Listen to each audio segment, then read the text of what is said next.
మరి పార్టీలో చెప్పు పేర్లో అనవసరం కానీ కొంతమంది కొత్త వ్యక్తులు మీ పార్టీలో చేరిన తర్వాత ఇది సముద్రం మాది పార్టీ, తెలుగుదేశం పార్టీ సముద్రము, ఎవరు వచ్చినా కూడా వెల్కమే అని చాలామంది ప్రజలు అంటున్నారు. ఈ విషయం మీ వరకు చేరిందా? ఆయన ఇక్కడ ఉండడం లేదు అనే దానికన్నా ఏదైనా ఏ ప్రజానికమైనా ఎవరైనా సమస్యతో వచ్చి వెనకపోయిండే దాఖలాలు ఉన్నాయి.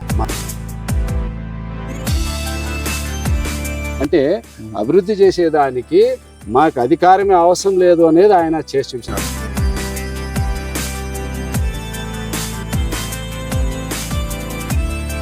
అంటే ఆయన ఇక్కడ ఉన్నాడనే దానికన్నా ఇక్కడ సమస్యల్ని పరిష్కరించే దాంట్లో ఎక్కడున్నా కూడా చేసి చూపిస్తున్నాడు అనే విషయము. ఇంతేకాకుండా మీకు ఇంకో విషయం చెప్పేది ఏంటంటే,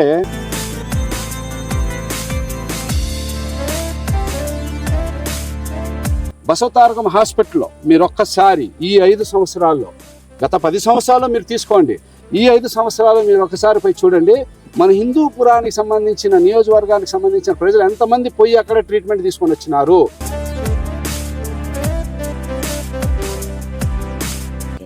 ఇప్పుడు మరి ఆయనతో కలిసి పనిచేయడం మీకు ఎలా అనిపిస్తుంది?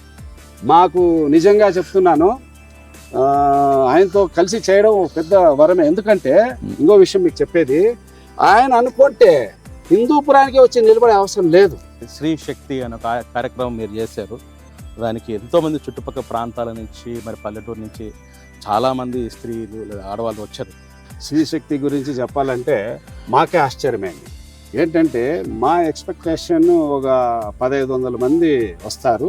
ముఖ్యంగా రోజు రావడం మన బాలకృష్ణ గారి పెద్ద కుమార్తె మరి రెండో కుమార్తె ఇద్దరు వచ్చారు.